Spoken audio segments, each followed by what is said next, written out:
हुई और political parties को रिस्पोंडेंट के तौर पर आज अदालत उज़्मा ने बुलाया था। वहाँ पे जिस तरह आप जानते हैं कि अटॉर्नी जनरल ने जो चारों की चारों जो प्रेस की सजा थी उसको ना सिर्फ उन्होंने कबूल किया बल्कि पूरी तरह उन्होंने उसके ऊपर उसको एंडोर्स किया। लेकिन हम अच्छी तरह जानते हैं कि इस हुकूमत की कमिटमेंट्स और इनकी जो वाशगाफ अल्फाज में हाँ मिलाना उसकी क्या कदर मंजिलत है हम अच्छी तरह जानते हैं। लेकिन आज अदालत उज़्मा में उन्होंने अटॉर्नी जनरल ने कहा है तो लेट्स होप कि वो अपनी इन कमिटमेंट्स को ऑनर करेंगे। मैं सुप्रीम कोर्ट बार काउंसिल के सदर का और उनके तमाम उनके ज़ोमा का शुक्रगुजार हूँ कि उन्होंने अवामी मफाद में ये पटिशन उन्होंने दाखिल की। जो अदालत उज़्मा ने चीफ जस्टिस साहब ने और उनके साथ जो शरीक जो जज थे उन्होंने जो आज फरमाया है उसके बारे में तो हमारे लॉयर्स अभी आपको बताएंगे। लेकिन हमारी बतौर रिस्पोंडेंट्स ये हमारी इस्तदा थी कि स्पीकर ने जो आइन और कानून में दर्ज है 14 दिन की मुद्दत उसको वायलेट किया है तो ये आइन से इनहराफ है। ये हमारी दरख्वास्त थी अदालत उज़्मा के पास। और फिर उन्होंने 25 मार्च को इजलास बुलाया है जो कि यकीनन 14 जो दिन गुजरे हैं उसके गुजरने के बाद उन्होंने बुलाया है। आप जानते हैं कि OIC की कॉन्फ्रेंस की आमद है, कल इजलास शुरू हो जाएंगे।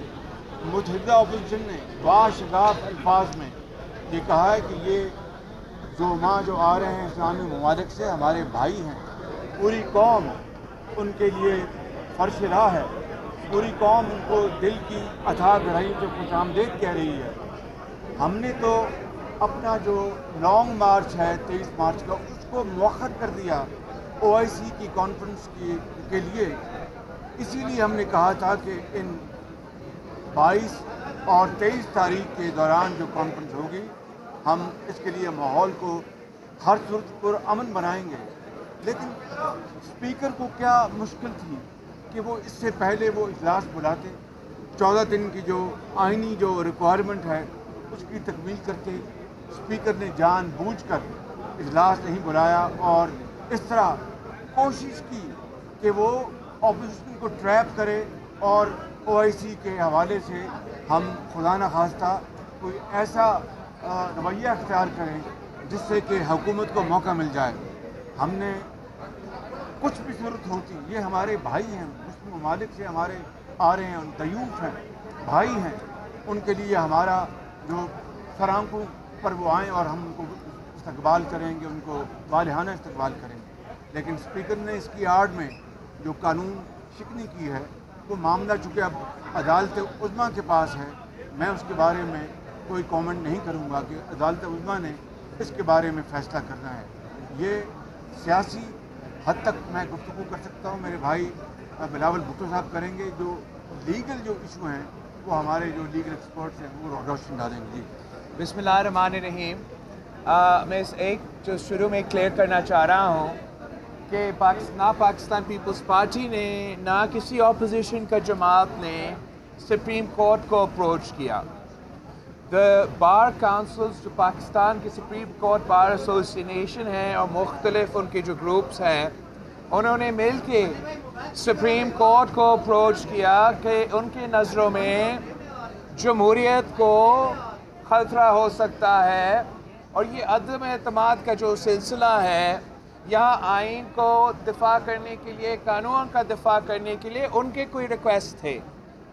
जब सिंध हाउस पे हमला हुआ तो सबसे पहले हम चीफ जस्टिस साहब और सुप्रीम कोर्ट का अप्रिशिएट करते हैं कि एक वीकेंड होते हुए सुप्रीम कोर्ट बैठा, उस चीज़ का इसी केस के सिलसिले में नोटिस लिया और उस इंसिडेंट के बाद सारे ऑपोजिशन पार्टीज़ को अपना वकला के थ्रू इस केस का हिस्सा बनाएं, इसलिए कि हम सियासी जदोजहद पार्लियामान में लड़ने में यकीन रखते हैं और आईनी और कानूनी जदोजहद या अदालत में हम यकीन रखते हैं, तो आज हम अदालत के एहतराम में, इज़्ज़त में, इसलिए हम समझते हैं कि ये हमारा आईनी हकूक़ का दफ़ा करने वाला इदारा है।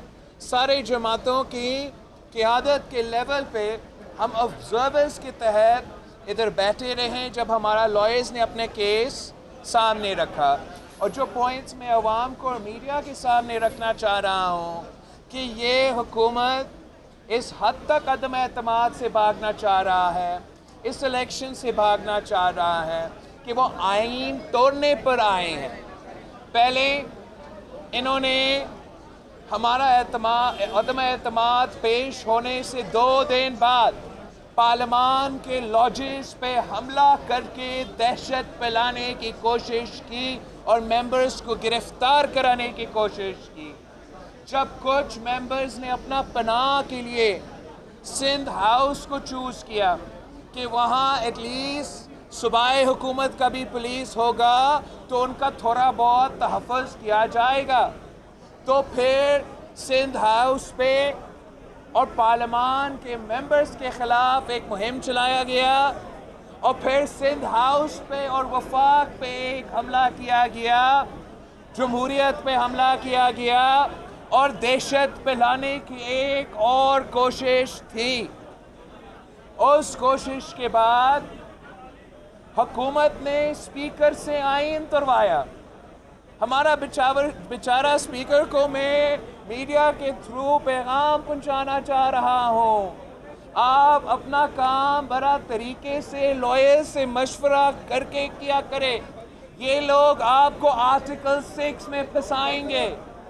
स्पीकर ने सेशन को 14 दिन में ना बुला के पहला आइन का खिलाफ वर्जी अभी उसने कर लिया है।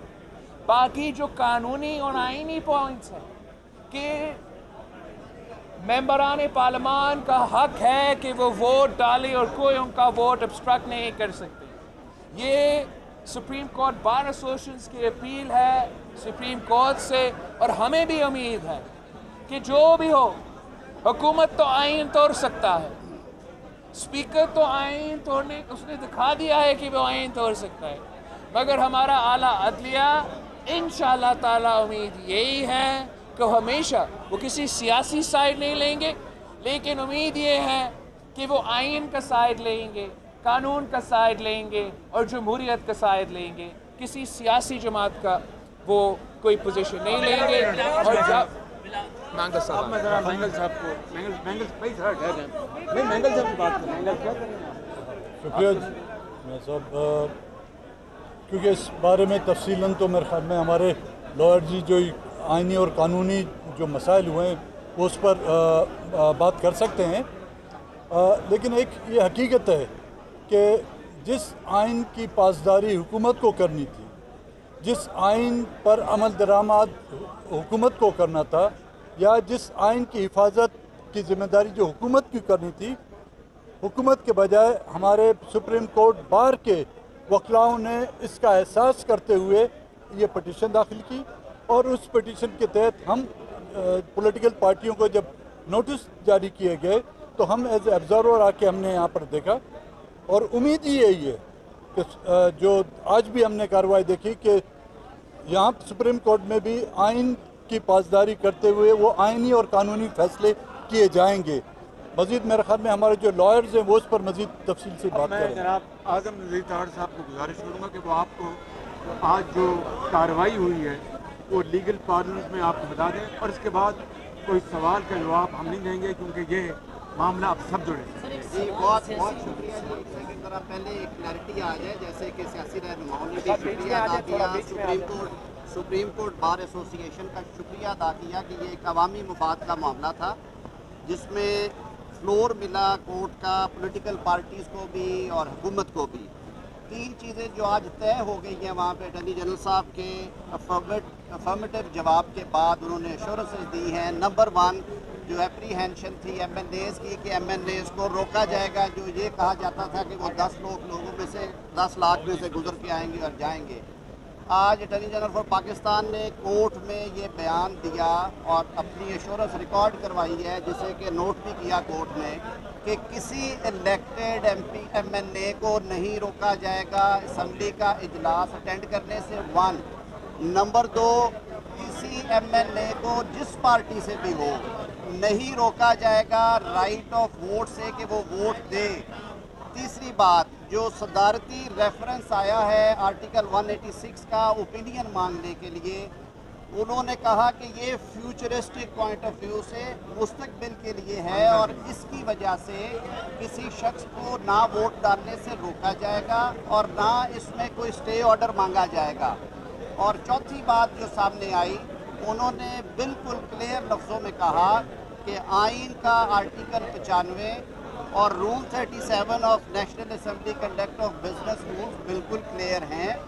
स्पीकर कानून और आइन से हट के कुछ नहीं करेंगे और इसी वजह से अदालत ने जो सुप्रीम कोर्ट बार एसोसिएशन की पिटीशंस हैं वो भी पेंडिंग रखी है और जो दूसरा रेफरेंस फाइल किया गया उसमें तमाम पॉलिटिकल पार्टीज़ को नोटिस जारी कर दिए गए हैं कि वो अपना इसमें ओपिनियन दें, अदालत की मुआवनत करें।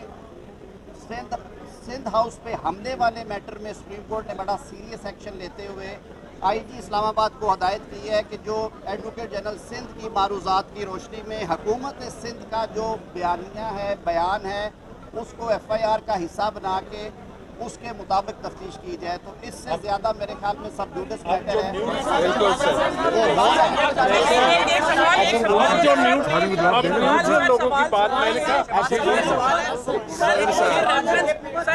आपका पिटीशन है, आप खुद अगर कुछ बात करना चाहे सर। नो कॉन्फिडेंस वोटिंग जो है वो की, लेकिन ये रेफरेंस जो है रेफरेंस चलता रहेगा। इस रेफरेंस का अगर कोई फैसला आता है इन दैट इवेंचुअलिटी क्या रिवर्स हो सकता है वो या नहीं? नहीं, कोई बात यह है कि सुप्रीम कोर्ट बार एसोसिएशन, आज हाई कोर्ट बार एसोसिएशन के प्रेसिडेंट अकबर डोगर साहब, vice chairman Punjab bar council, Islamabad bar council, तमाम हमारे जो नुमाइंदे हैं वो आए, उन्होंने आज की प्रोसीडिंग्स को अटेंड किया।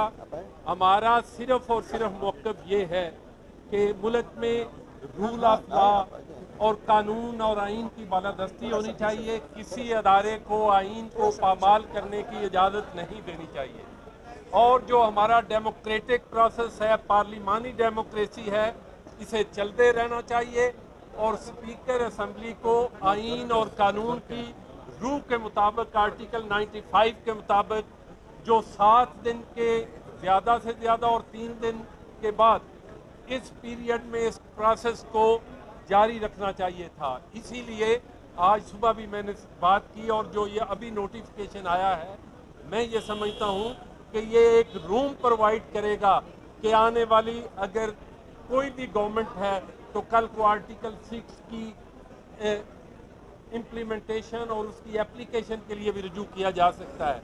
इसलिए हाँ, हेवंस फॉल करें, आइन का जो आर्टिकल है, जो आइन है वो इम्प्लीमेंट होना चाहिए। आपने पहले देखा यहाँ डिक्टेटर्स जो हैं वो आइन को पामाल करते रहे। ये एलिगेशंस आए कि अदालतों के ज़रिए, जजमेंट मेड लॉ के ज़रिए आइन की प्रोविजंस को रिडंडेंट किया गया और आज पार्लिमान में आप देखें आइन को पामाल किया जा रहा है कि स्पीकर सिर्फ एक हुकूमत को, एक पार्टी को सिर्फ और सिर्फ सपोर्ट करने के लिए वो आइन के आर्टिकल 95 और 54 को बाकायदा तौर पे रिडंडेंट करार दे रहे हैं। इसलिए मैं समझता हूँ कि हम अदालत उज़्मा के सामने एक न्यूट्रल चीज़ आइन की बालादस्ती के लिए लेके आए हैं और उन्होंने जो आज हुक्म दिया है कि ये आर्टिकल जो 63A का, मैंने इसलिए अदालत उज़्मा से इस्तदा की कि मौजूदा सूरत हाल में ये घोड़े के सामने कार्ड रखने की एक कोशिश है। ये इसलिए कि जब तक आर्टिकल 63A जो है वो प्रोवाइड करता है कि जब तक कोई बंदा अपना राइट ऑफ वोट उस पॉलिसी के एक्सरसाइज करता है तो डिक्लेरेशन आएगा वहाँ के पार्टी हेड से, उसके बाद इलेक्शन कमीशन उसको कंफर्म या डिसएग्री करता है तो उसके खिलाफ राइट ऑफ अपील है। और ये आईनी जो पिटीशन जो रेफरेंस है ये उस आर्टिकल 63A की नफी करता है। जब तक राइट ऑफ अपील आएगा उस पर फैसला हो जाएगा। लेकिन जनाब चीफ जस्टिस साहब ने उस क्वायरी पे सबमिशन पे फरमाया कि चूंकि ये रेफरेंस प्रेसिडेंट ऑफ पाकिस्तान ने भेजा है, इसलिए हम आईनी तौर पे इसको नेगेटिव या पॉजिटिव फैसला देने के पाबंद हैं। लेकिन उन्होंने बिल्कुल ये बात ठीक फरमाई। लेकिन हमारी जो उन्होंने कहा कि आपकी ये सबमिशन जो है at the time of hearing of चलो जी, शुक्रिया।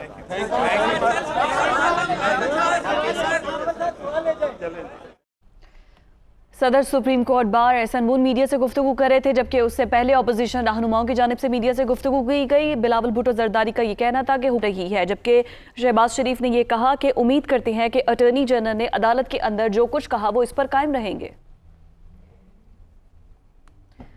मौलाना फजलुर रहमान ने कहा है कि मुल्क में जमहूरी माहौल नहीं, मालूम नहीं इन्हें आवाम के सामने आने की हिम्मत कैसे हो रही है। इतने फितने से जान छुड़ाने तक जिद्दोजहद जारी रहेगी। ये भी कहा कि इनकी कौन सी बात में तजाद नहीं है। वो इस्लामाबाद में मीडिया से गुफ्तगू कर रहे थे।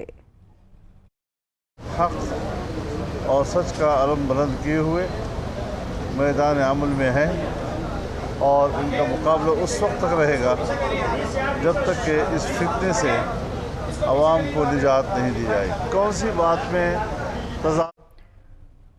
अभी आपको बराह रास्त लिए चलते हैं, शहबाज गिल मीडिया से गुफ्तगू कर रहे हैं। ट्राइकी के जलसे ना हो, उन्होंने मुकम्मल एक ऐसा समा क्रिएट किया कि कत्लो गारत हो जाएगी, ये हो जाएगा, वो हो जाएगा। तो हमें बड़ा डर है। गरीब का बच्चा जो वहाँ से निकलना है, शहर से निकलना है, नून का, पीपल्स पार्टी का, जमीयत उलमा इस्लाम का। तो बुनियादी पूरा केस नाइक साहब का ये था कि किसी सूरत ये जलसा ना हो पाए। मैंने आपको अंदर जाने से पहले कहा था कि इनके पास ताकत है रोकने की, ये वो चला रहे हैं। इमरान खान के पास ताकत है अवाम की, इमरान खान वो कर रहा है। जिसके बस में जो होता है ना वो वही करता है। इमरान खान का ज़मीर उसे इजाज़त नहीं देता पैसा इस्तेमाल करने की, तो वो अपनी आवाम से बात कर रहा है। इनके ज़मीर इजाज़त देते हैं तो ये खरीदो फरोख्त कर रहे हैं। हमें कहते थे आप आवाम के अंदर निकलें, आपको लग पता जाएगा। अब हम आवाम के अंदर निकले और इन्हें पता लग गया है कि आवाम इन्हें 10 पता देगी। तो अब अदालत में पूरी कोशिश थी कि जलसे कैंसिल करवा दें। अदालत उज़्मा ने बड़ा वाज़े कह दिया कि जब तक के पीसफुल जलसे हों, कानून के अंदर हों, लिजिटिमेट तरीके से हो, तो ये सबका बुनियादी हक है। और उन्होंने हुकूमत के जो इक़दामात हैं बहुत ही ग्रेसफुल हैं। जस्टिस बंदयाल बहुत ही आला तरीके से उन्होंने ये केस सुना और उनके जो रिमार्क्स हैं वो गोल्डन हरूफ से लिखने के काबिल हैं। आज उन्होंने जो कहे हैं, उन्होंने कहा है कि सियासी जमातों को इस तरह के मामले जो हैं वो उनमें खुद ही कैपेसिटी होनी चाहिए कि वो डील कर लें। और फिर हमारे वैसे भाई हैं, हम बड़ा एहतराम करते हैं एहसन मून साहब का, लेकिन सुप्रीम कोर्ट बार अभी थोड़ी देर पहले जैसे शहबाज शरीफ के साथ खड़ी होकर बात कर रही थी, यह मुनासिब नहीं है। हम आपसे ऐसा कोई मसला नहीं है। इमरान खान ते सारियां दे खिलाफ खलोता होया है। जिन्ने भी माफिया ने कोई एक दो होर भरा के खलोना चाहते ने ते कोई गल नहीं। इमरान खान नूं ते एतबार है अपनी आवाम दे उत्ते। इमरान खान तो अपनी आवाम के साथ खड़ा है, लेकिन इससे आप बार के तकद्दस को मजरू कर रहे हैं। इससे बार का तकद्दस मजरू होता है जब बार के ओहदेदारान जो हैं वो शहबाज शरीफ के साथ कंधे से कंधा मिला के इसी जगह पे खड़े होके, और अंदर भी अदालत में ये कोशिश की गई कि ये जो आगे बात चलनी है इसके रुए रवां जो है वो बार को बना दिया जाए। लेकिन अदालत उज़्मा ने ये कहा कि जो लीगल फर्टेनिटी है, मुझे करेक्ट कीजिएगा अगर मैं गलत हुआ क्योंकि मैं वकील नहीं हूं, जो लीगल फर्टेनिटी है उनको इन चीजों में ना डालें। लीगल फर्टेनिटी का मकसद पार्टीबाजी नहीं है। लीगल फर्टेनिटी को अबव रखें सारे काम से। उनको पीटीआई, पाकिस्तान मुस्लिम लीग, नून, पीपल्स पार्टी इनमें ना डालें। लेकिन बाहर आके हमने फिर वही मुनाजर देखे। तो हमारी अपने भाई मून साहब से गुजारिश है, हमसे मेरे से उम्र में बड़े हैं, मेरी बरादरी भी है, मोहतरम ने मेरे लिए, लेकिन उन्होंने को मेरी गुजारिश है कि जो अंदर जस्टिस साहब ने कहा सी वही गल सानू मान लेनी चाहिए थी। तो इस वक्त आपको आके नून लीग के साथ नहीं खड़े होना चाहिए। सुप्रीम कोर्ट बार को अपना अलग तशक्कुस रखना चाहिए। सुप्रीम कोर्ट बार हमारे लिए बहुत ही एहतराम की जगह है, क्योंकि आप कस्टोडियन हैं, आप कस्टोडियन हैं पार्लियामेंट के साथ साथ, सुप्रीम कोर्ट के साथ साथ बार जो है वो कस्टोडियन है पाकिस्तान के कॉन्स्टिट्यूशन की। आप हमारे बड़े भाई हैं, आपने रहनुमाई भी करनी है। मैं अक्सर सख्त बातें कह जाता हूँ, मैं बड़ा मोहतात हूँ, क्योंकि हमारे लिए बड़ी इज्जत की जगह पे आप। लेकिन ये जो आज माजरा हमने देखा कि केस लगा हुआ है अंदर नून का और आगे वो मुकदमा पेश कर रही है सुप्रीम कोर्ट की बार साथ खड़े होके, तो इसी चीज से अंदर मना किया गया है बड़ा वाजे। तो तीन चीजें हुई, एक तो जो इनकी साजिश थी कि जलसे को खत्म कराया जाए, अवाम ने जो रोर मारनी, पंजाबी च कहंदे जी अवाम ने बड़क मारनी है, वो इन्होंने कन्ना तक ना पहुंचे। इनकी जो कोशिश थी कि इस्लामाबाद में आके जब आम आवाम अपनी आवाज उठाएगी तो जमीर फरोशों के कानों के पर्दे पटेंगे। इनकी कोशिश थी कि हंसो आज इतना कि सिसकियों की कोई आवाज सुनाई ना दे, तो इन्हें अवाम की सिसकियां नहीं सुनना चाहते थे ये, तो वो अदालत ने कहा है कि ये नहीं हो सकता, पुरअमन जलसा करें, दोनों कर सकते हैं। तो पहली डिफीट ये हुई, इसीलिए इधर बुझे हुए चिराग खड़े हुए थे अभी। दूसरी डिफीट ये हुई कि सुप्रीम कोर्ट बार के लिए कोशिश की गई कि उन्हें रूए रवां बनाया जाए, उसको अदालत ने बहुत ही ग्रेस का मुजाहरा किया और ये कहा कि लीगल फर्टेनिटी का ये काम नहीं है, तुसी पासे ते रहो, जरा अपना काम करो, उन्होंने अपना काम करने दो। और तीसरी कोशिश मैंने आपको जो बताई वो ये थी कि जो अजलास नहीं हुआ उसके ऊपर स्पीकर के खिलाफ किसी किस्म की कोई ऑब्जर्वेशन नहीं। उसमें अदालत, उस्मा ने पहला सवाल पूछा कि क्या 25 को इजलास तलब हो गया है, तो कहा हो गया है। तो फिर जो सियासी फूक थी वो सारी निकल गई वहीं पे, क्योंकि fact of the matter is कि 25 को इजलास हो गया है। जेड़ा सब तुसी 22 ਨੂੰ ਕੱਢਣਾ ਸੀ ਉਹ 25 ਨੂੰ ਜਾਂ 28 ਨੂੰ